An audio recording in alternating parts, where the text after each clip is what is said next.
What's going on, everybody? Welcome back to another episode of Murph's Boston Sports Talk. I am your host, James Murphy, aka Murph, and you can find me on social media at Murphs_Boston ST, where the ST stands for Sports Talk. As you know, as you love, what's going on, everybody? Hopefully you had a fantastic week from Monday all the way through today being Friday. I am recording this episode later in the evening instead of my normal afternoon recordings because the Celtics are playing tonight, and I like to play, or I should say I like to record while a Boston team is playing, just so I can have something to discuss in the middle of an episode or whatever. Maybe, there's a dull moment, or, something kind of, I lose my train of thought or whatever. That happens, right?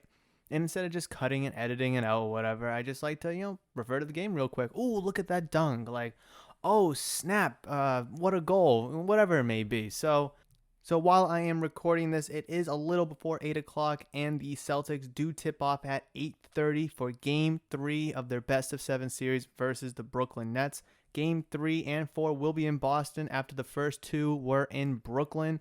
So hopefully, with the Celtics down 2-0 in the series, hopefully a little home court advantage could kind of help kickstart them to get back into the series, because right now it's looking like a clean sweep. Obviously, the Celtics feel, I don't want to say good about it, but they feel like they can still give the Nets a run for their money. And I relatively like to be optimistic and confident on this podcast, with it, whether it's regards to the Patriots, the Bruins, the Red Sox, or the Celtics. But as you know, over the past week or so, I've been super critical and tough on the Celtics just because of the whole course of the season, how it's played out. I mean, from episode 1 all the way to now being episode 55, 56. Where's my mouse? I'll just tell you right now what episode number we are on. It's a shame that I don't know this right off the top of my head. You would think that I would. Okay, so this is going to be episode 56. So, well, thank you for joining me for episode 56. But I've been super critical about the Celtics literally all year round. I mean, I know that beginning of the year, they were looking like a top 4 team in the Eastern Conference, and they were at that time. I mean, I do have to give them that respect. But as the season played out, they just started to slip and they started to slide. Oh, chapstick falling. So ever since then, when they went down below 500, it was like 15-17 or whatever. I didn't want to talk about them all the way till now. Then, obviously, I can't forget the fact that, I thought that they were going to be a legitimate contender, maybe being the 4, 5, 6 seed or whatever, and they walk away with being the 7 seed. That take, kind of bit me in the ass. But you know what? It's sports. Not all takes are correct. Not all takes are incorrect, depending from your point of view. But at the end of the day, the Celtics do have a big game tonight, probably the biggest game of the season, although I did say if they weren't able to win one in Brooklyn, it is over, and I do believe that. I'm a very realistic person when it comes to Boston sports, or just in sports in general. I think you guys have the gist of that by now, whether it is local sports teams or national sports teams. I'm very realistic. I'm very upfront. I will give my take, my opinion about it. I will listen to other people's rebuttals and their takes and opinions about it. And we have a discussion, we have a debate, an argument, maybe a conversation, which is all what the purpose of this podcast is all about. Murph's Boston Sports Talk is centered around discussing Boston sports and, of course, major league-wide topics as well. So, like I said, big game for the Celtics, and I know I mentioned this on Wednesday's edition of Murph's Boston Sports Talk, that hopefully on Friday, when it comes the game, I will have a little bit more confidence and faith in this team, because I was so miserable. I was so upset, and I was just so frustrated with that team, and I just talked absolute shit about them, and respectively so. I mean, they got slapped in Game 2, and they deserved every bit of hatred, every bit of bad-mouthing, and every bit of, I don't even know, just disrespect that I gave them. Sure, whatever you want to call it. And I said, well, hopefully maybe come Friday's episode, I'll have a different outlook, and I'll be if you heard that, I got to pause that. I need to see if the mic picked that up. Hold on. So after review, the microphone did pick that up, and that was my dog scurrying away because he got a little too close to the cat. And my dog, Bogey, wants to play with my cat, Koi. Koi's like, bro, just get the hell out of my face. I'm going to fight you. And Bogey just wants to play being the young pup that he is. So that was really, really funny. And I'm actually really happy the mic picked that up. But anyways, where was I? Yes, I was hoping that come Friday I'd have a different outlook and a little bit more confident, optimistic approach. As I did say at the beginning that this series could go 5 games, and I think that's, being nice. Realistically, it looks like a sweep, but you know what? We have a fresh, brand new take about it because the Boston Celtics, this is playoff basketball. And although the chances look very slim, and I believe that they should look very, very slim, I still think that this team can, I don't want to say make noise, and I'm not going to sit here and try to tell you that, like, oh, this team can, back sweep the Nets, or this team can, win the series. I'm not going to say that. But I think now being on home court, I think the Celtics will have a little bit of juice to them. They've had, this will be, 3 days since Game 2, Wednesday, Thursday, now Friday being the third day, to really take in being down 2-0. Having a good lead for 2.5 quarters of play, then losing it and losing by 11 in Game 1, and then being absolutely torched and blown out, losing by 22, but I mean, realistically, it should have been like a 40-point loss in Game 2. Now, Game 3, the Garden will be damn near sold out for both the Celtics tonight and then the Bruins tomorrow for their series against the Islanders, which I will go into just a little bit later in the show today. But I do want to stay focused on the Celtics, for the first part of the episode. But yes, hopefully the Celtics can feed off of the energy of a starved Celtics nation. I mean, it's been a very long time to have not had a sold out crowd. I mean, not that it's sold out, but, to have a substantial amount of fans. They went from no fans, 12%, 25%. I don't even know what the percentage is. I just know it's going to be a lot. And whatever that may entail is going to be excellent. It's going to be incredible for the Celtics because Celtics are good at home. I mean, let's just be honest. They are a home team. Although, yeah, they are a home team. I'm not gonna go, ins and outs of it. They are a home team. They sucked on the road. They're good at home. It's plain and simple. They have a bench that is only good at home.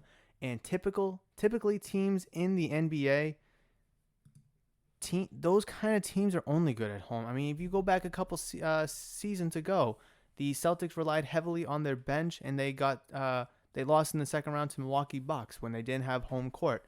That's why home court is so important in the NBA, because typically throughout the NBA, teams with good benches or teams that rely on their bench typically perform much better than they do on the road, because those players that are role players, situational players, key players, specialty players, whatever they may be, feed off of the energy of the home crowd. Like, I mean, say, the second unit comes in, they need to maintain a lead, they make a couple good plays, they feed off of the energy, and, they're able to hold the lead while the starters sit on the bench to get their rest, get their win back, whatever. Then the starters come back in, and they're able to kind of, go from there. When they go on the road and they have to either maintain a lead or try to cut down a lead, they're not able to really do that, because when they make a bucket, they're getting booed or they're not getting cheered on. And, they're really not able to, drive off of that or, really perform off of that, because starters, well, they're starters. And, no matter what, they have to play 35, 40, maybe, 42, 43 minutes a night. So they're in there regardless. And typically the starters are your 5 best players. And your role players sometimes may get 30 minutes. Sometimes they may get 20, 10.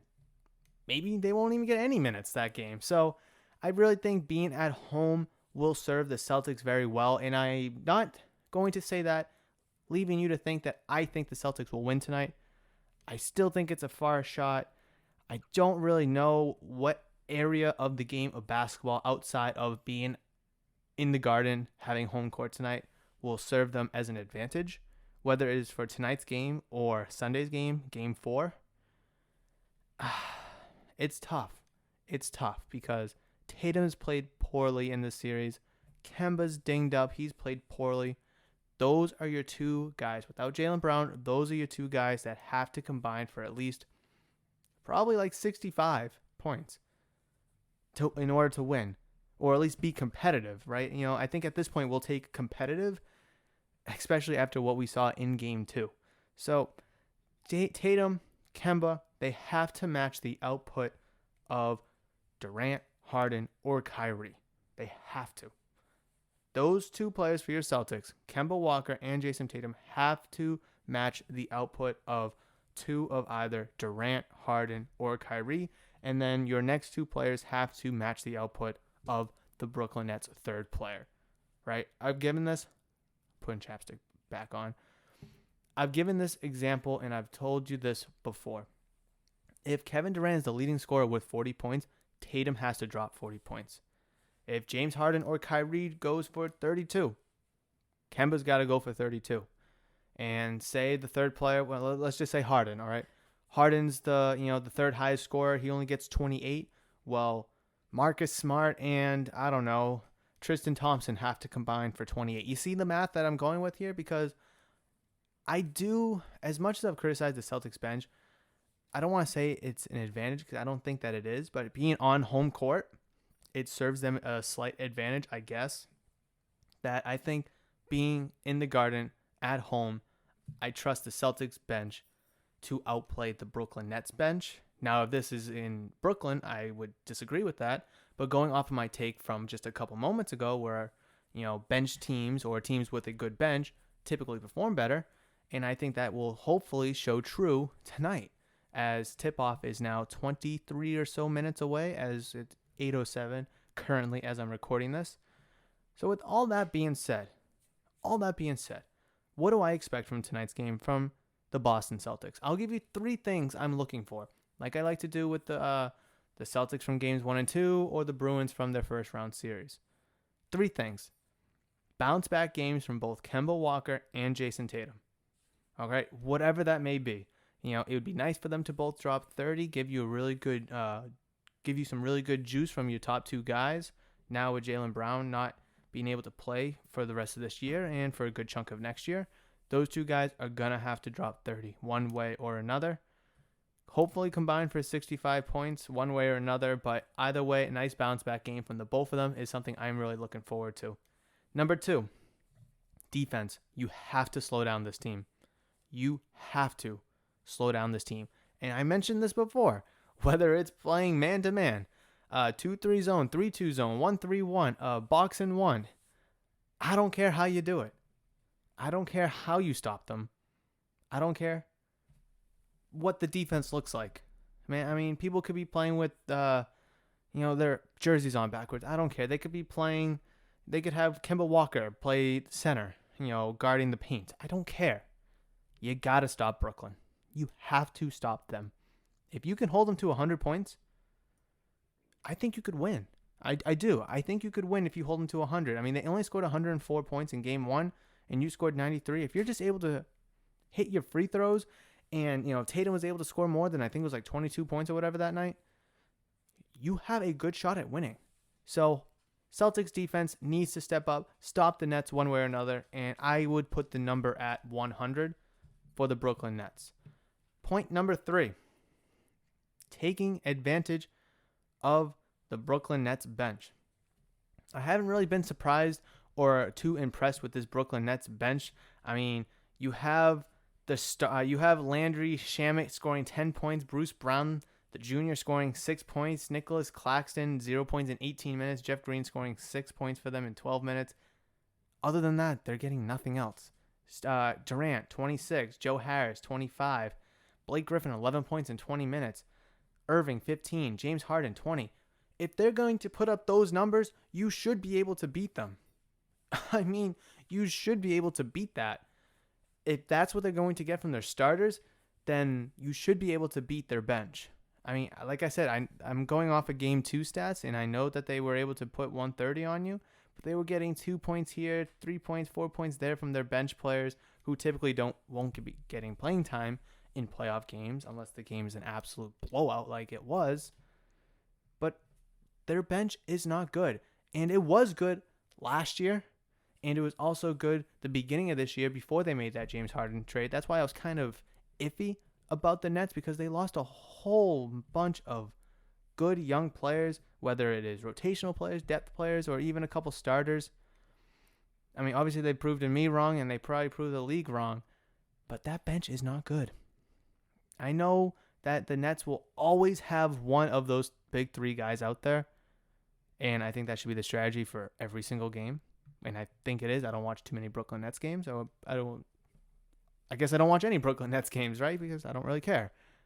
But if you can neutralize their bench and your bench can exploit that, or even if your starters, if there's a mismatch in units out there, you should be able to win, or you should be in a good position to win that game. So those are the three things I'm looking forward to in Game 3 for the Boston Celtics. Like I said, Game 3 tips off in about 19 minutes now here in Boston. Game 3 and 4 will be in Boston, with Game 4 on Sunday. Hopefully, come Monday's episode of the fresh, brand new week of Murph's Boston Sports Talk, we will have a Game 5, maybe a Game 6 to look forward to, depending on how this weekend goes. But I'm just not all too keen. I'm not too confident about that fact. But being a Boston sports fan, a diehard Boston sports fan and Celtics fan, I am hoping for the best. But all throughout this series, I have been realistic with you in regards to my opinion and my take on the Boston Celtics. So hopefully you can respect that. And if you agree or even disagree, I'd love to hear about it. Shoot me something on social media. Drop something down in the comments below. I want to hear your thoughts about it, because I know there's a lot of green teamers out there that still believe in the Celtics. And I know there's a lot of people that just say, oh, Celtics are done. Celtics are done. And I guess I'm in that boat, which I have no problem being. But it's very depressing to be in that boat. So, like I said, Game 3, Celtics, going to be tipping off soon. Once the game is on, I will probably still be recording. And I can't wait to kind of give you a couple of feedbacks as we'll loop back to the Celtics towards the end of the episode. But moving on, the Bruins. I alluded to them earlier. I go from a little, dull kind of mellow tone to super excited about these damn Boston Bruins, right? So we finally have news of when Game 1 will be, and that will be tomorrow at 8 p.m. Puck drop. New York Islanders versus your Boston Bruins in the Garden. So exciting. It is so exciting. It was very tough to choose whether I wanted the Penguins or the Islanders. I was super on the fence about that. But at the end of the day, we got the New York Islanders as they beat the Pittsburgh Penguins 5-3 in Game 6, winning that series. The Pittsburgh Penguins were just a mess. Their goaltending situation was just abysmal. I'm not going to go into it because they're out of the playoffs. It doesn't matter. So let's look ahead to the New York Islanders. Now, last episode, I did mention when I was doing my comparing and contrasting between the Penguins and the Islanders, I mentioned that the Bruins finished 3-5 against the Islanders, and I did not account for overtime losses. So if you really want to get technical with the record, it is 3-2 versus the New York Islanders in 2020. If that's reassuring to you that they walked away with 2 overtime losses instead of just 2 regular regulation losses, yippee. But, I mean, you know how I feel about the pity point.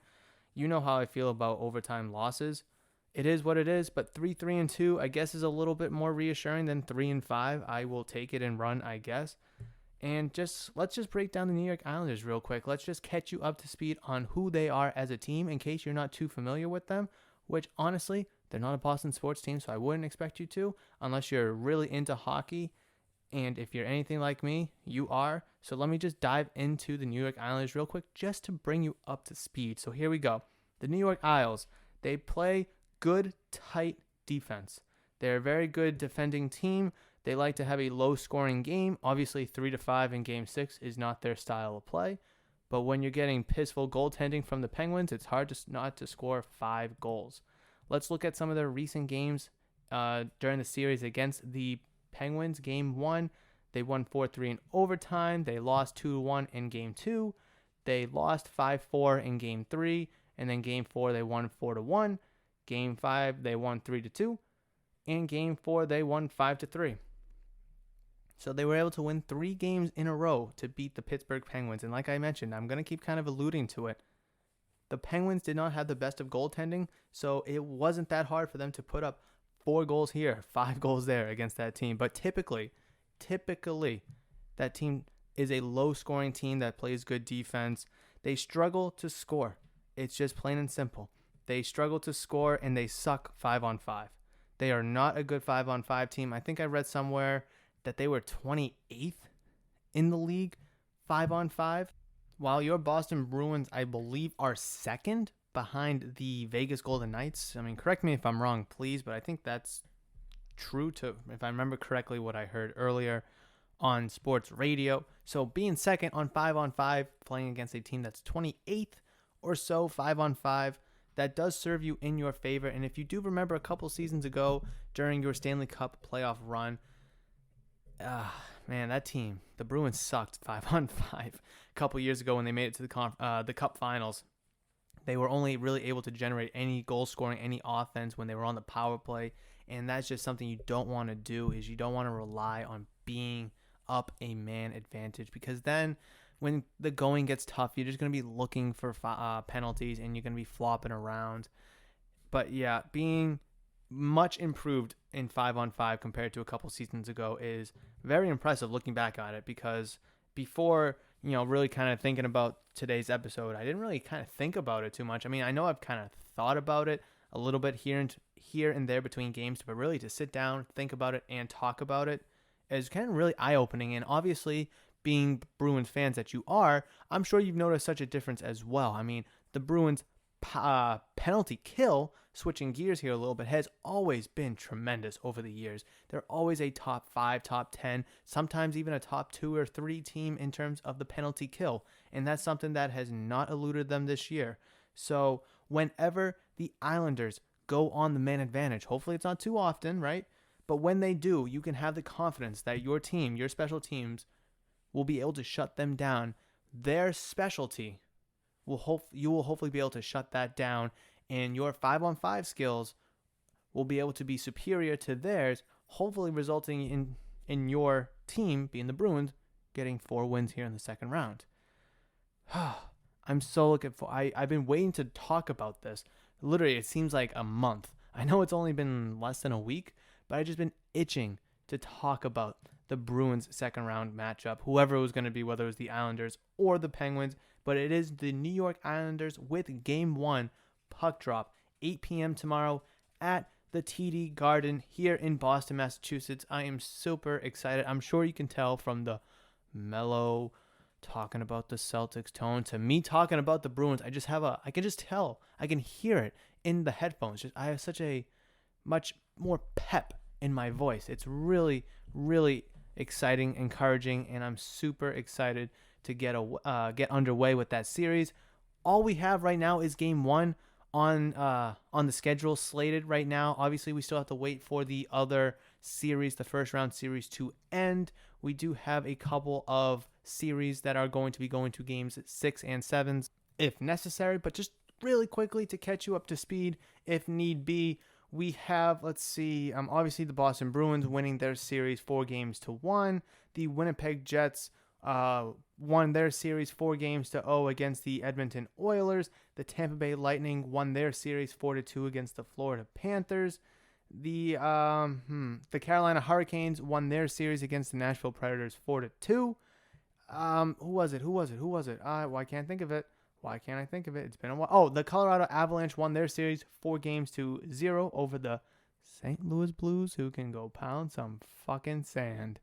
The Vegas Golden Knights have lost a 3-1 lead. They will be playing Game 7 tonight in Las Vegas. 9 p.m. puck drop there. I'll be tuning in for that game as well, as the Minnesota Wild have come all the way back from a 3-game deficit, as they were down 3-1 in that series. The Toronto Maple Leafs lead their series 3-2 over the Montreal Canadiens, with Game 6 tomorrow and Game 7 being on Monday. I really don't know who I want out of that series. I really don't like both teams. The Montreal Canadiens are literally your arch rivals, so I guess I'm pulling for the Toronto Maple Leafs. But really quickly, before I forget, let me circle back to the Vegas Golden Knights. Excuse me. They lost their 3-1 lead as the series is now tied up. Anything can happen in Game 7, and this was something I really wanted to emphasize, or I did emphasize with the Bruins series when they were playing against the Washington Capitals, is when you're up 2-1, 3-1, you can't take things lightly because you can't get comfortable, let a good team get hot. Next thing you know, it's 3-2.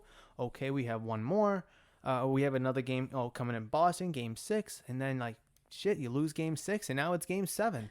So it's like, oh man, it just really pains me to talk about it, but it's a fact. The Boston Bruins were up 2-1 against the St. Louis Blues in the 2019 Stanley Cup Finals. They ended up losing the next 3 out of 4 games to lose that series in 7 games. It's a touchy subject, but just think about it.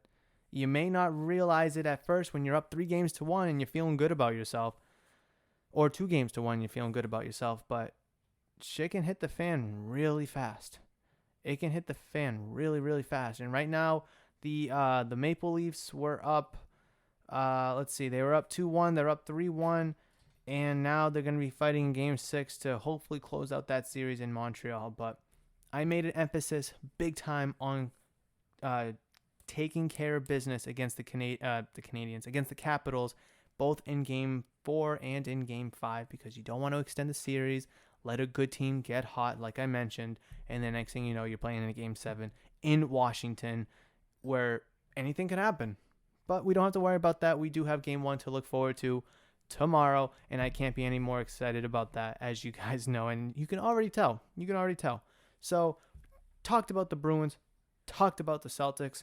Let's talk about the Red Sox. And no, I'm not going to talk about the Red Sox in their recent games played or whatever, but quick update. They're losing 2-0 in the bottom of the second to the Miami Marlins, formerly known as the Florida Marlins. So yeah, Kim and I went to the Red Sox game on Wednesday, May 26th, and it was incredible. It was a great fun time. A vlog for that will be coming out shortly. Definitely check it out. It has our entire trip into Boston, as we were at Boston, at the game, and then obviously as we were coming home from the game. And I'm not going to spoil too much about it, but it was a really good vlog. It was fun making, and it was fun recording, and just being at the game. It was incredible. But one thing I do want to mention about that game is, boy, the Red Sox looked like they were going to get blown out in that game. It was 3-0, bottom 2, and then Hunter Renfroe hits a piss missile. Absolute laser into the Green Monster. Thing got out of here in like 1.5 seconds or something like that. 3-1. Then the Red Sox get a little offense going to tie it up 3-3, bottom 4. And next thing you know, the Braves hit a home run. I think it was Austin Riley who hit a home run the top of the 5th. It's like, shit. We just did all that work, and now our lead is, or I guess the tie is broken. Bottom 6 inning, they score 4 runs in that inning to go up 7-4, excuse me. And it was, whoa, here we go. The offense is going, playing small ball, base hit here, base hit there, aggressive base running. It was incredible. And then, boom, rain delay. A 2.5 hour, whatever it was, rain delay. Kim and I had to leave around 10 o'clock to walk to our train station to take the train home. And yeah, we walked in the rain. We walked a mile in the rain, absolutely soaked and drenched, which you will all be able to see in the vlog when it comes out. Make sure you check out that vlog on YouTube at Murph's Boston Sports Talk on YouTube. You're going to love to see that vlog. It's a dandy one. Oh, one thing about the game as well. I love the fact that everyone in the stadium was booing Pablo Sandoval. Every soul that had a seat in Fenway Park, boo, you fat fuck, boo. And in the vlog, you'll be able to see me doing that. But it was just so funny. Everybody was doing that. And he sucked. He went 0-4 in that game. So, ha, ha, ha. It was super funny. But yes, at the end of the day, the Red Sox did win that game 9-5. Really good game to see them hopefully bounce back and start a winning streak, like I mentioned in Wednesday's edition of Murph's Boston Sports Talk. Where their good luck charms, we're going to get a winning streak going. And Kim and I went there. We accomplished the mission. And now it is 2-2 in the middle of the fourth. Okay, so it just didn't update when I clicked on it to check. But, okay, yeah, you know what? I will definitely take 2-2 in the middle of the fourth inning for sure. Let's see. What do we have here? We have a hit by Hunter Renfroe, who's hitting ninth. That's weird. He was like sixth the other day. Now he's hitting ninth. Anyways, he has a hit. No RBIs. So who has the RBIs? Oh, JD Martinez has 1 hit and 2 RBIs, so I'm going to assume that that's a home run. I don't have the exact box score right in front of me. I just have the little Google thing that tells me what the lineup is doing. So yes, Red Sox 2-2 right now, middle of the fourth inning, and the Celtics game is going to be tipping off momentarily. So let me pull that up before I switch over to my next topic here.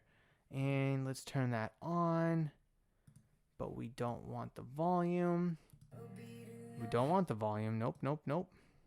Okay, so one thing I wanted to talk about in this episode as well is, obviously you all know that Murph's Boston Sports Talk is a segue into my inevitable card shop and memorabilia store that I plan on opening up. And obviously I am working tremendously hard in the background to make that happen, because that's what I want to do. And that's, I want that shop to be the mainstay, this podcast to be an extension of that. You guys all know the good stuff. I do want to give you a piece of advice, though. Not in regards to the whole card shop thing. No. But between now and when I first had this idea months ago, I think it was like the middle of summer last year, I've been, buying and collecting cards for not only the shop, but also my personal collection as well. And I do want to give the piece of advice is to make sure you read the item's description very well. Okay? Because I was on eBay, and I'm a big fan of eBay. I love eBay. I've had minimal problems with them, and I'm not here to sell them out. I'm not being paid to say any of this. I'm just being upfront and straight with you. I've had minimal problems with them. I really like them. I think they are a good... Hi, Bogey. I think they're a great source and an outlet for you to purchase anything. It could be sports cards, memorabilia. It could be this. It could be that. It could be gifts for, Dad.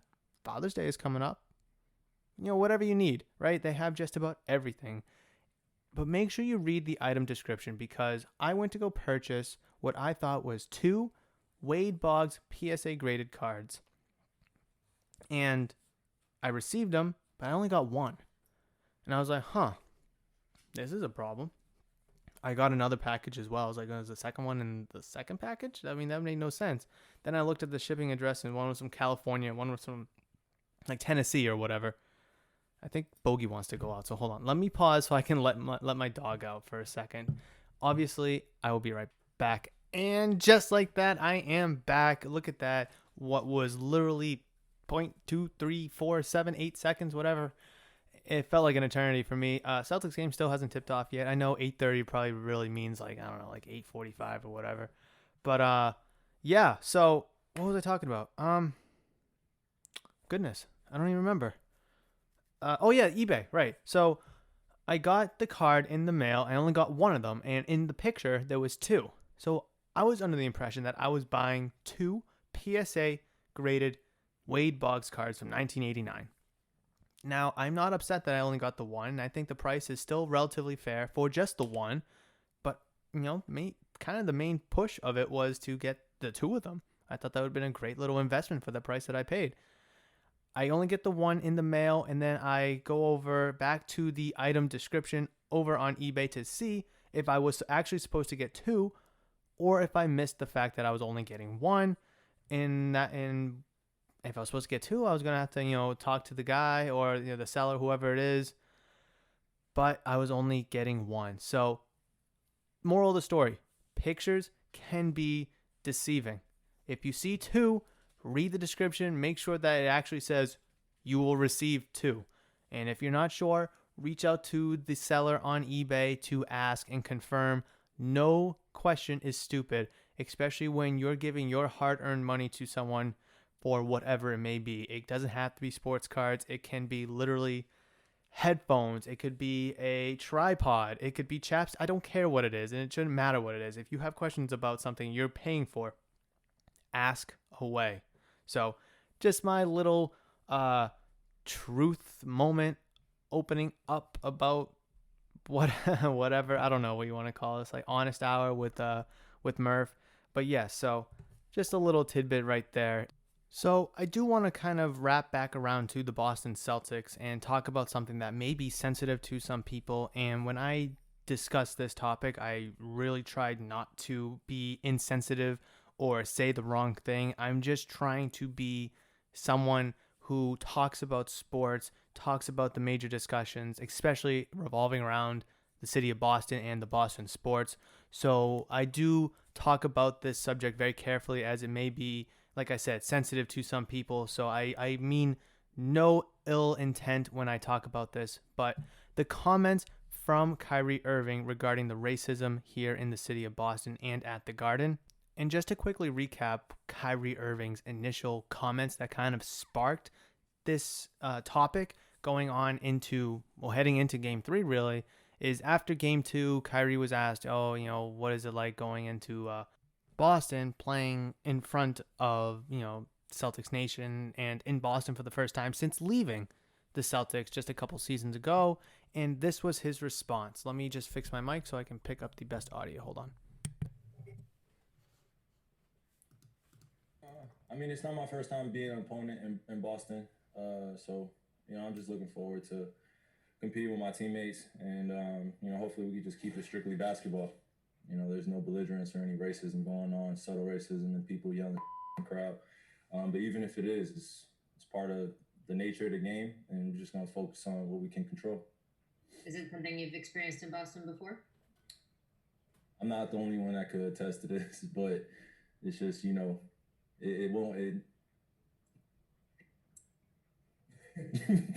It is what it is. It's not. So those are his comments in regards to the question that was being asked, and a couple people have spoke out about it. Danny Ainge said in his 26 years he's never, heard, experienced anything of the such.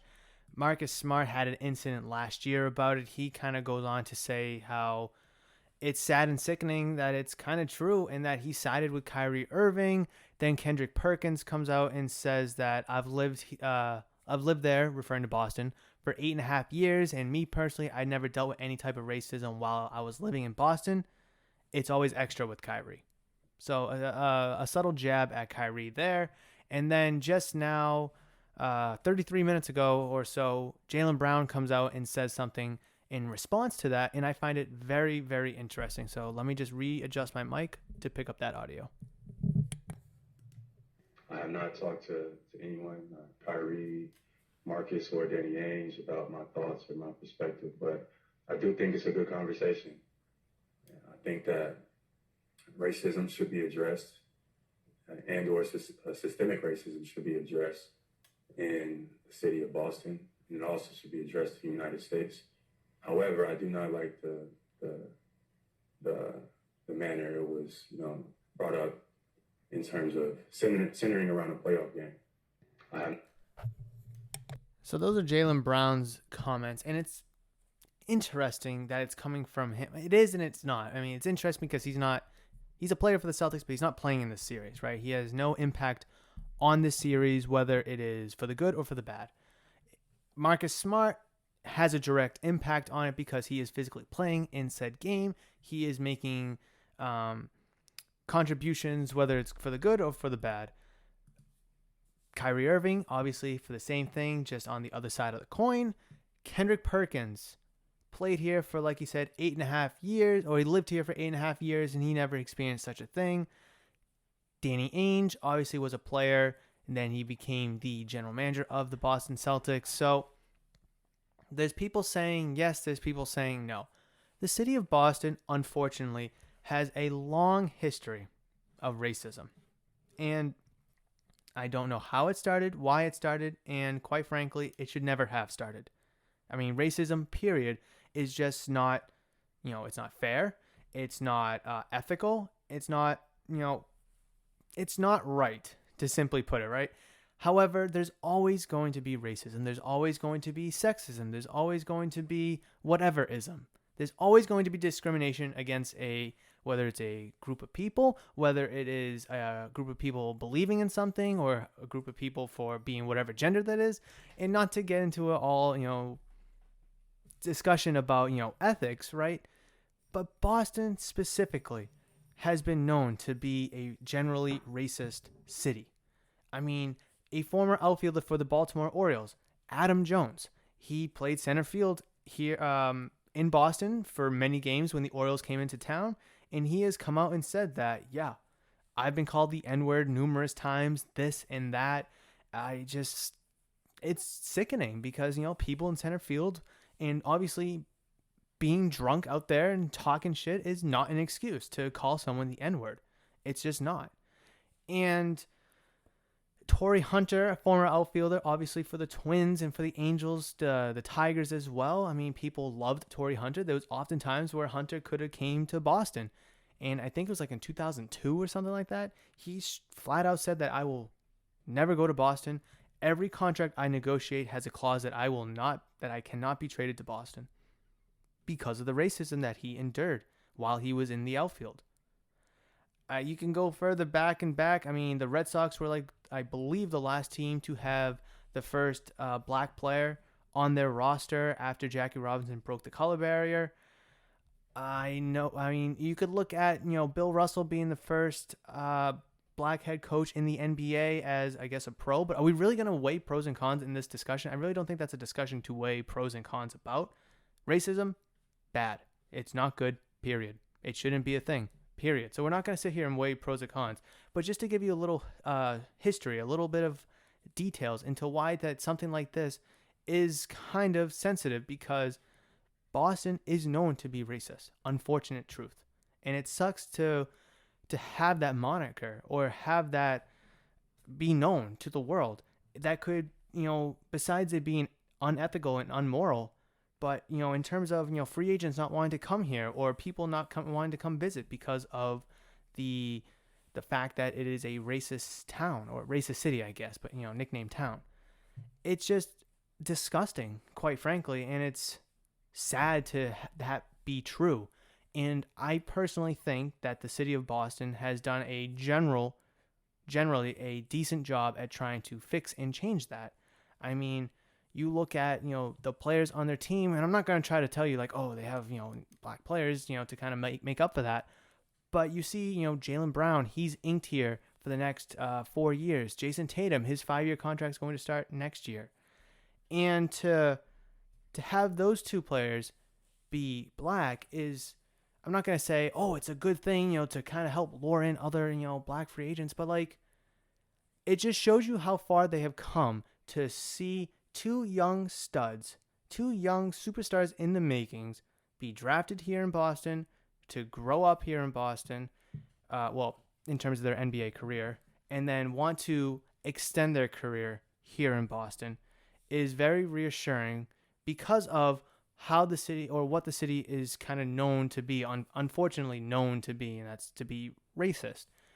So it just shows you how far that they have come, or the city of Boston has come, that they've done good things in order to help keep, Jason Tatum and Jaylen Brown here in Boston. I mean, you could look at Mookie Betts, who left just last year, or I guess got traded, but he wanted this ridiculous ass contract. He wanted $450 million for 10 years or whatever it is. And that's absolutely preposterous. And me personally, I think he only wanted that contract, or wanted that kind of contract from the Red Sox, was because he knew that they weren't going to pay him.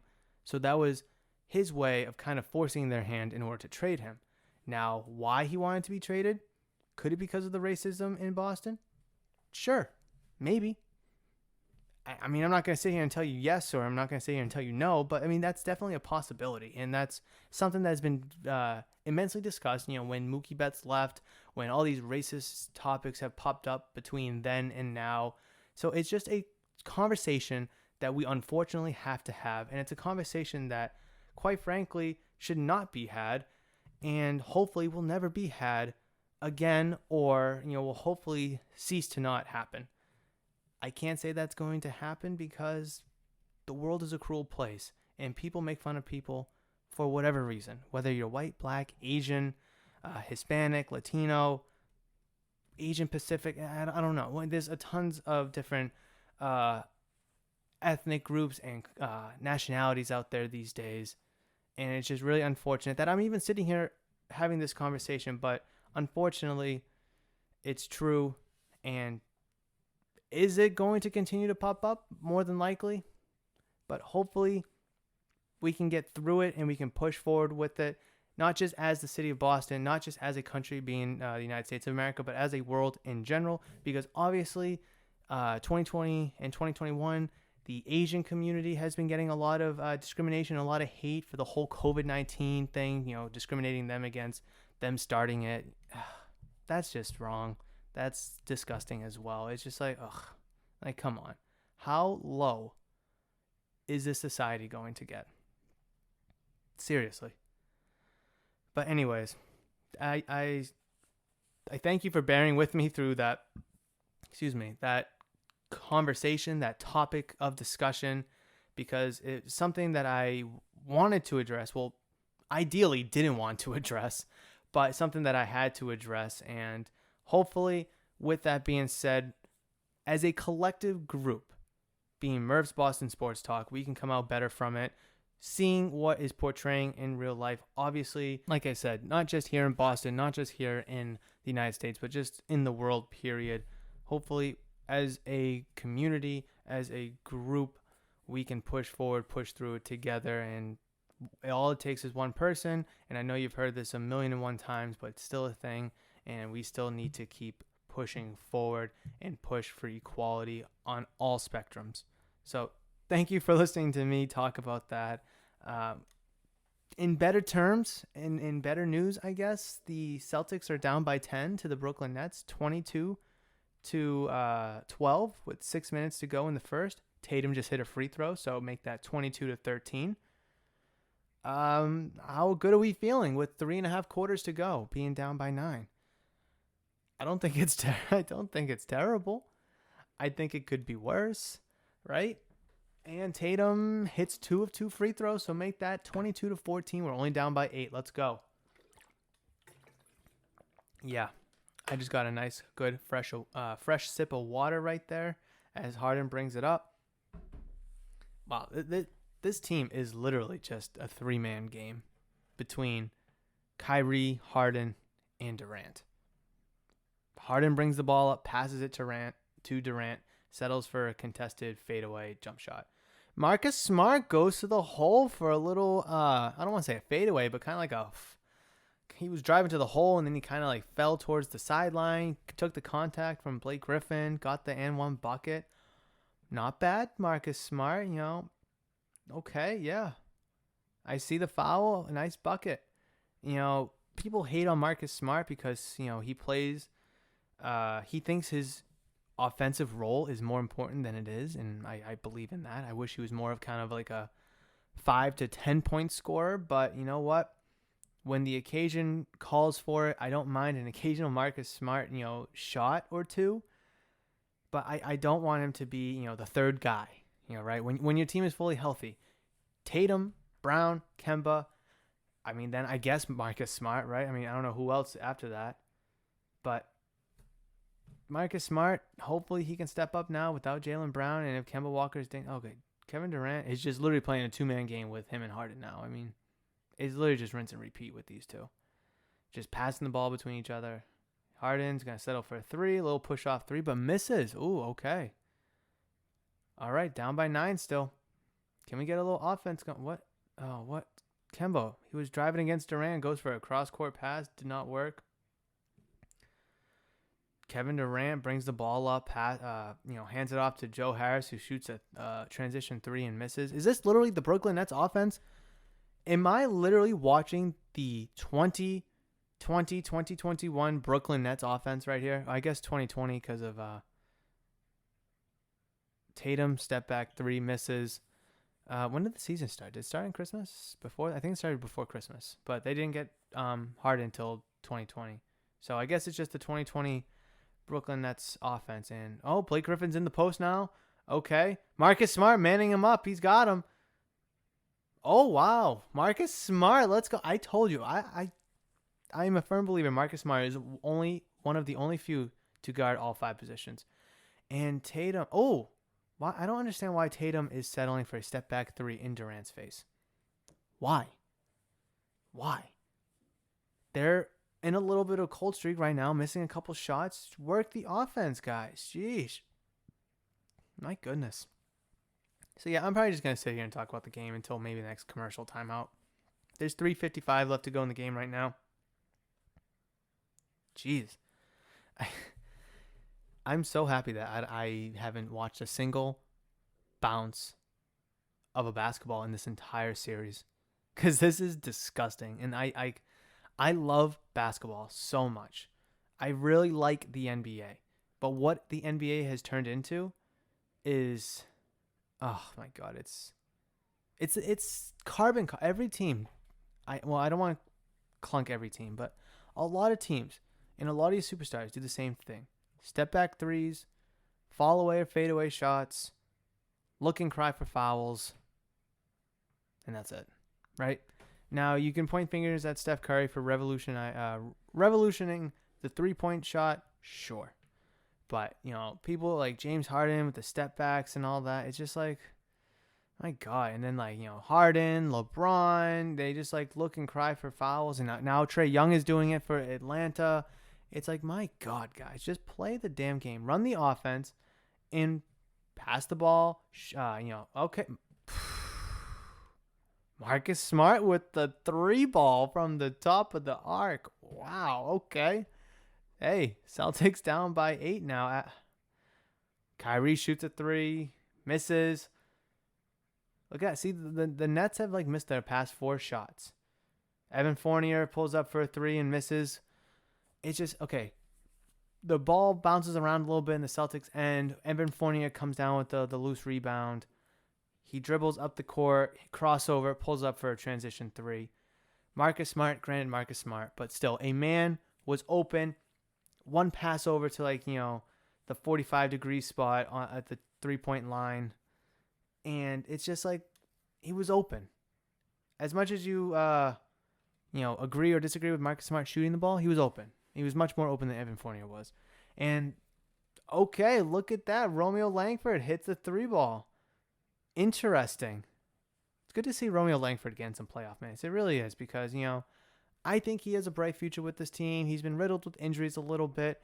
And, that's no fault to his own. Obviously, the pressure's kind of on him being a former first-round draft pick. But he needs these minutes. He really does because playoff experience is so valuable.